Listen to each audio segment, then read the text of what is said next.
Over 10 years ago, I had this dream to travel, to set out and see what the world had to offer. I was drawn to the adventure and the unknown, going to faraway places with my cameras, to practice the craft and to document the journey.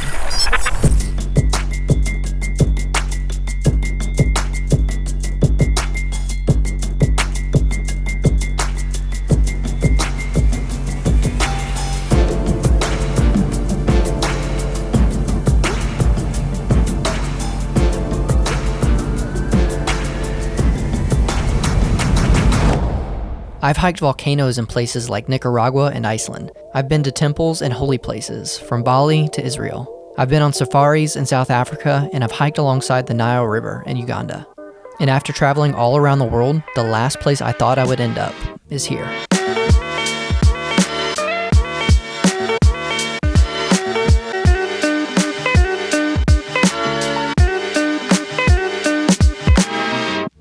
This is where I grew up.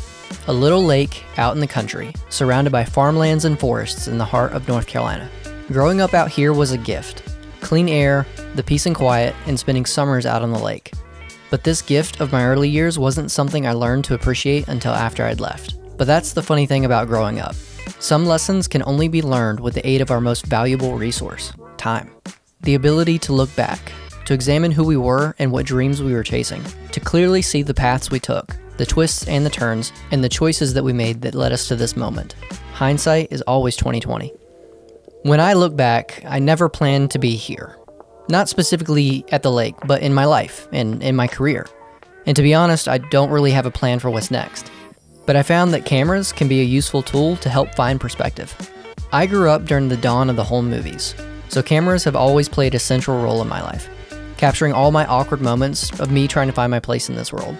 From my first pair of rollerblades to my first trophy, and even classic family memories like my grandpa trying to stay on the inner tube and blaming me for not being able to find his balance. Cameras have been around for it all. In fact, my first video project was filmed right here at the lake. It was about a boy who threw away an old baseball glove for a new one, only to discover he was better off with what he had in the beginning. The power of hindsight. I grew up with severe dyslexia, and I'm not talking about oops, I misspelled a word. I'm talking about special classrooms and teachers needing to read the test to me. So I got away with submitting video projects instead of written book reports. And because of my learning disability, I never felt like I fit in with the traditional school system. So I leaned into more creative outlets and sports. Not that I was good at either, I was just better at that than spelling. After being sidetracked with athletic pursuits for a couple years, I rediscovered cameras in college. Deciding I would take higher education seriously for the first time at my third community college, finally feeling like I found a creative outlet that benefited from a dyslexic mind. They had a small film program, and it was the first time I learned you can use cameras to create complex feelings and emotions through a visual language. But I was bad enough that my teachers encouraged me to pursue alternative careers more than once. But I was determined. And after barely graduating, I had a film degree and no plan on how to actually make a living. About that same time, I took my first overseas trip to visit a friend who was living in Ecuador. That trip opened up my world. It gave me a passion for adventure, to see beautiful places and to capture beautiful moments. Over the years, as I slowly pieced together a career and improved my skills, I continued to travel, getting to film in places like Nicaragua, Israel, and Uganda. And I even started going to Costa Rica on annual surf trips. And when I wasn't in the water, I was out playing with my cameras. The more I traveled, the more I grew, learning the joy of simple living, the value of life experience, and the true power of a beautiful sunset. As my worldviews and values began to shift, I eventually developed a dream to build a creative career that allowed me to travel full-time. And the key to getting your dream job is to build a portfolio to prove that you can do the thing that you want to get paid for. And you go about this by doing a lot of free work. So when I was presented with the idea of transitioning into a fully nomadic life, I saw it as an opportunity to apply the lessons I'd learned from traveling, to live simply, to have an adventure, and most importantly, to build a portfolio by going to beautiful places and capturing beautiful moments. So I went all in, deciding I would transition from a casual world traveler into a full-time nomad.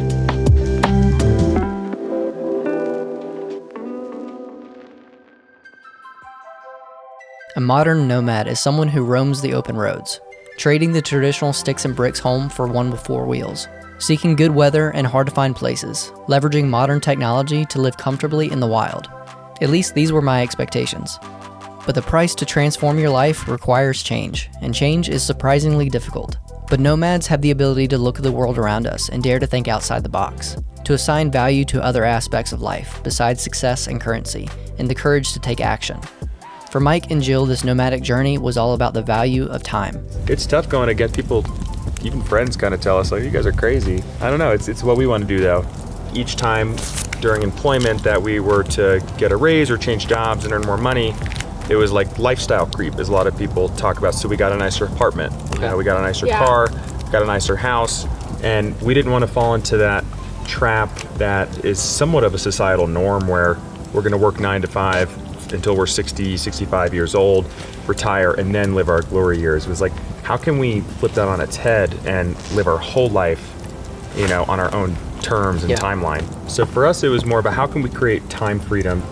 But the most obvious first step for many of us was surprising. When you want to make a change, you have to make space for something new. And for Meg, this was the first big step in the journey. Get rid of your stuff, you won't miss it. Honestly, it was hard for me, and I had a lot of clothes. I don't even know why, because I barely wore any of it in the first place. And it is hard when you're going through it. Once you actually get rid of it, you don't think about it again, and you don't need it. And it's also a huge part of the process to lead up to feeling capable to do everything else. Like when I was getting rid of all my stuff, it was a good first step to be like, okay, I did this, and now I can also build out this van. It just helps you feel like you can do things that you didn't think you would have done before. After taking your first steps down this nomadic path, your simple dream of traveling turns into a battle. Your next task is a project that you're probably unprepared for. Learning on the job by making mistakes, building character, grit, and heart while learning to build your very own tiny home. My oldest nomad friend, Bryce, is an award-winning builder and designer. He's built out a bus and a van, and for him, the start of this journey was about comfort. But even Bryce found the build process uncomfortable. The main thing for me is with my work. I was kind of tired of living out of hotels. That was the biggest thing. I realized that I could go anywhere I wanted to go, sleep anywhere I wanted to sleep, and save a lot of money doing it. That was kind of like what got me hooked. When I was building out the bus, I actually got a little overwhelmed. Probably 2 months in, I almost sold it and almost didn't continue, because there was a point where I just was tired of building, and it kind of seemed like it was too much. But I kind of pushed through that period of heartache. I'm happy I did, because when you push through that and you reach the point where you're actually enjoying the build and traveling and seeing new places, it makes it all worth it. There are multiple reasons we all choose this life of travel, from chasing good weather to freedom of time and location, or even remote working options. But the thing we all have in common is we have a long list of places we want to go see. Zach and Crystal built the biggest rig I've ever seen, and their dreams and ambitions were just as big. Well, when we first started, we told ourselves, let's build this house on wheels and let's travel the US for a year or two. We'll see the entire US, and then we'll drive to South America. We quickly learned that route and that schedule was nonsense. We started out thinking we were gonna, see the whole US, and we don't have a map on the wall, but mentally, do we check all the boxes? And we just learned that isn't what works for us. That isn't what our goal is, to check boxes. We're out here to have the experience. Managing time and speed is an important skill that all nomads need to learn. We start off in a rush to go see everything as fast as possible and burn ourselves out. But the thing that I learned from veteran travelers Matt and Chris, who organize nomadic community events, is that this nomadic lifestyle is a journey into self-care and learning to live in the present. There's a certain type of freedom when you have no obligations for an extended period of time. The 2-week vacation doesn't get it, because it takes a couple days for you to even stop thinking about work. Maybe you get 2 or 3 days where you're in some kind of freedom moment where you're enjoying the sunset or something, and then you start thinking about work again before you have to get back to work and travel back. And you get this certain flavor of freedom that comes after a month or 2, maybe 3 on the road, where you kind of really settle in. And I think once you get there, you realize this is life. I'm living life forward, and you're falling into the present. living in the slow lane is important. Slow down, take your time. It gives you that ultimate freedom, that ultimate comfort that you talk about. It's so valuable for your mental health and your own self-care and being, happy with who you are and what you're doing so that you can then be a great person to everyone else. And until you work on yourself, you shouldn't be trying to do it with everyone else. One of the biggest surprises and perspective shifts with this lifestyle is how much you're engaged with living fully in the present. You're fully devoted to both the highs and the lows, all senses activated. There's no sleepwalking through this lifestyle. Life on the road comes with new skills to master and new problems to solve. But just because you become more present doesn't make the lifestyle any easier. And for Steve, who's only a few weeks into his nomad journey, he's discovering that the transition to life on the road is a challenge. The first thought was obviously buses are cool, and living in a bus is pretty cool, and converting it would be fun. But honestly, I don't think I really planned too much about what it would be like living on the road. The second night in Nebraska, it was like 28 degrees when I woke up, stranded in the middle of nowhere, not knowing what to do. If the vehicle won't start, you can't leave in the morning. Like, it's low and then high and then low and then high. A few weeks later, I hit a bump in New Mexico and that whole cabinet falls down. This is no different from a 9-to-5. It's just, it's what are you surrendering to? Are you surrendering yourself to the job, the money, the 9-to-5, the boss, the work? Or are you surrendering yourself to the vehicle and the road and wherever you pull up and however long the vehicle lasts? You're surrendered to the moment.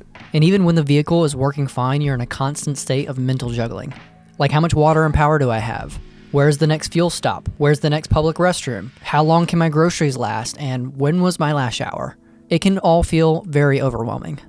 The constant planning that you have to do every single day and the constant decision making, I think that can get a little bit exhausting. It's also a lot of fun, but at the same time it is challenging to always, when I'm finally ready to go to bed at night, I have to do it's like, what am I gonna do tomorrow? I really liked the thought of doing something that would be challenging for me.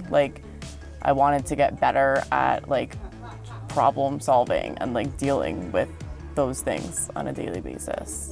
But for Brianna and Devin, the challenge of living full-time on the road is an important part of the growth mindset. We just have different problems than people live in a house. Oh yeah, there's different stresses or anxieties that come with bus life. You just have to know that breakdowns are gonna happen, things are gonna break, whatever, move forward. But as far as growth, it challenges us to be on our toes, ready to move, not get stagnant and complacent. From the build process to the transition on the road full-time, learning to slow down and live through the highs and the lows and the constant mental gymnastics, every step in this pursuit of being a full-time nomad has its own set of problems. But by doing challenging things, we train ourselves to persevere through discomfort, which leads to personal growth. And this is the key to unlocking a full life. The idea of comfort, I think, is overplayed in society. The difficulties that come with nomadic living have a lot of purpose in it, We're not masochists out here, trying to make life hard for ourselves or something, but there's a reward that comes from those challenges. I feel like a lot of people do challenging things all the time because they know there's a benefit from it, and I don't feel like this is any different really. It's a chosen challenge. You go through life this way. You play it safe or you take risks. And for me, once I took enough risks in my life, I got to a point where I said, okay, I know that I've got everything I need to figure this out. No matter what happens, I'm gonna learn from it, grow from it, success and failure. And that comfort gives me that freedom to then live in a van or live out of a backpack for 3 months. And a lot of people I find out on the road have gotten that level of comfort, and then they've built a van or they built a bus. They've gone through a lot of crazy things. They've had those experiences that have been tough. And so I love that about our community. I think it checks a lot of boxes. It gives you a commonality that you find amongst people out here. Because you're out in the weather, you're out in the elements, you're a little bit more self-sufficient and independent. Creating the life of your dreams requires change. And change is hard because change is painful. And all life naturally moves away from pain. And typically we don't change until we're forced to. But this is what makes nomads different from all other travelers. The ability to create change despite the discomfort to unlock the life we want. Going all in no matter the cost. Unlocking personal growth and building strong individuals. For me personally, this nomadic pursuit has been the hardest thing I've ever done. A year-long bus build, 3 engine replacements, an RV remodel, a global pandemic, the loss of a family, and the feeling of being stalled out and lost in life. I had felt like I'd given everything to this dream of being a nomad, the pursuit of simple living, to have an adventure and trying my best to build a portfolio and a career. But traveling has always filled me up in a way that brings a passion for living. Seeing new places and creating with my camera brings me so much joy and purpose. So despite all the hardships and all the tragedies, I decided to give this one more try, and I'm so thankful I did. I've learned that chasing your dreams is time well spent, because it was the process of trying to become a nomad that gave me the tools to grow into a strong individual. So the important part truly was the journey, not all the destinations I thought were at the end. But the biggest lesson I learned this 3rd time on the road, I was not prepared for. In our pursuit of living life on our own terms, prioritizing our own personal values, and creating change to live a dream, we find that we're not alone. And when strong individuals come together around a common interest, we create a strong community. Everyone I've met here is chasing their dreams equally, and that doesn't exist in the 9-to-5 world. I've met so many people here that think similarly to me and have had similar experiences to me. I mean, that's one of the things being on the road, you're not around people so much, so when you are, you value them more. Living out here, $1 million views on public land, with other people, in community, feeling vulnerable, sharing our stories, our journey. That fills me up in a way that I don't think almost anything else could. The first year or two, it was all about these amazing places or beautiful locations we get to be, but we've met such amazing people along the way that some of them are like family now. I think it's become more about the people and the journey than the views. We all want to find an amazing spot to be parked at, but if you don't feel like you have community... It's just a pretty place. Yeah. We thought we were going out to see the most beautiful places in America, and like what we actually found was that all we wanted, like more than anything, was to find community. The most surprising and valuable lesson I learned in this nomadic journey was the value of people. I set out to live creatively as an individual, to travel, to build a portfolio, and to live a grand adventure. But I discovered what my favorite thing to create was forever memories with friends and family. As my career grows and changes, I'm finding less time to maintain full-time nomad status. As the projects get bigger and more creative and more complex, I'm spending more time behind a computer, and I find that it's more cost-effective to work from a base camp. So I've taken advantage of my empty childhood home back at the lake. But don't worry, I still have the van. In fact, I started a renovation project to improve the space for future trips, because I still have plenty of places to see and adventures to go on, and I think I found some pretty cool people to go on adventures with. I started to build a community at the local climbing gym, and I didn't expect climbing to be such a social activity. There are no teams involved, it's just you versus gravity, and every problem is like a puzzle to solve.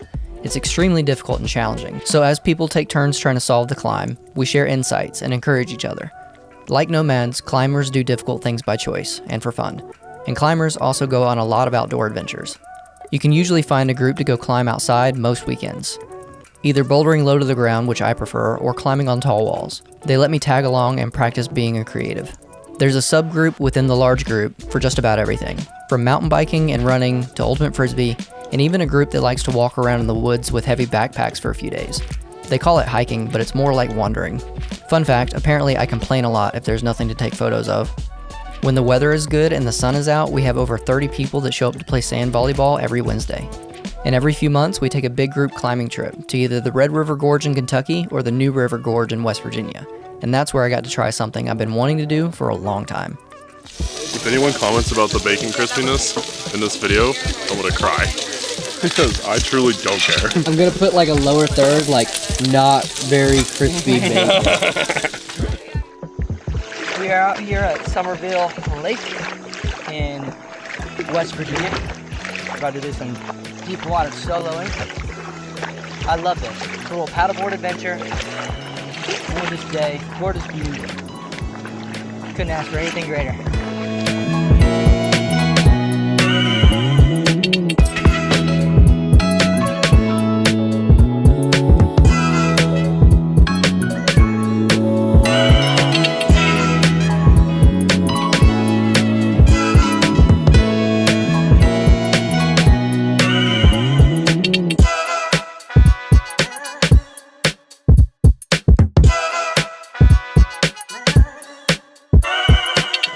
West Virginia has some amazing climbing and is extremely beautiful.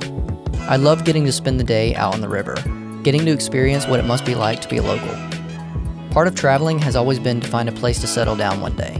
I've seen a lot of places and I've picked out some cool spots, but North Carolina was never on that list, especially not the same street I spent my childhood. But after getting to travel the world, the more I come to appreciate the gift of living in the country, slow living and the peace and quiet. I'm not sure where home will be in the future, but this one small slice of paradise will always feel like home. But what's a pretty place without people to share it with? I'm using the lake as another vehicle to do life with others. Welcome to Adult Summer Camp. 36 friends over a 3-day weekend full of games, competition, and camping. Oh, and don't forget the 20-foot inflatable water slide. Hello everybody, welcome to the Camp Beta! Yay! Playing rock, paper, scissors! Look at the rock, paper, scissors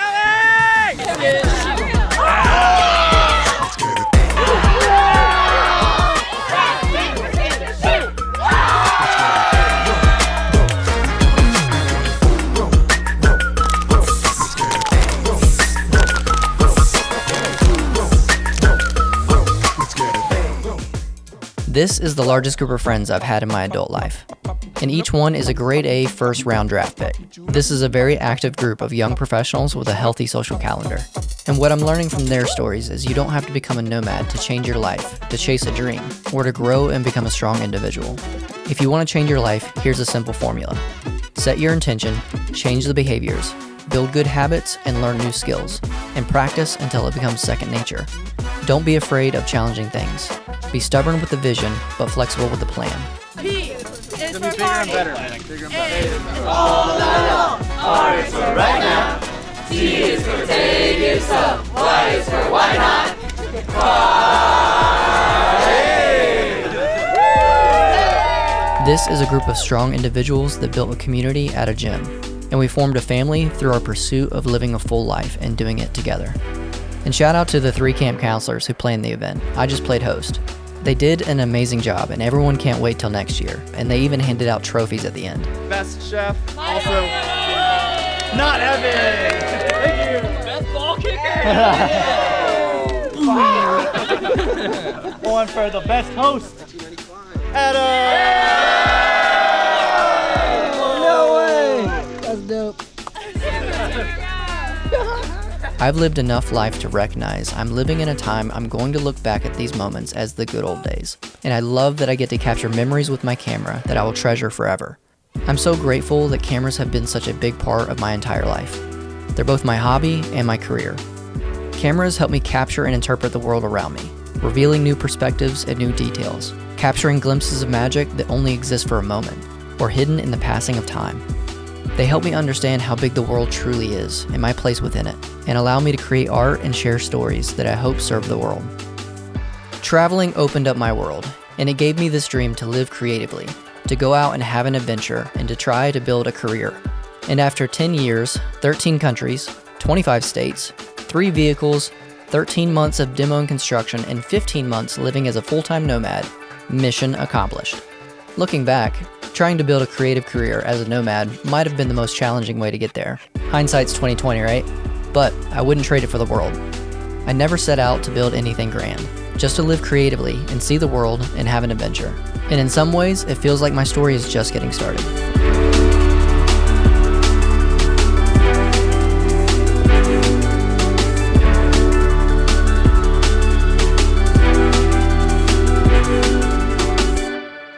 I've heard it said that we are all authors, writing out the dense story of our lives. Chapter by chapter, we record the drama of tragic defeat and hard-fought victories. We document every adventure in our pursuit of love and fortune. As we look back through the chapters of our lives, we can clearly see the challenges and the obstacles and the hard lessons learned through the struggles. And it's this same practice that can help us plan and create the structure and outline for a life well lived. We never know where one chapter starts and another one ends, but we have the power to create a story worth telling.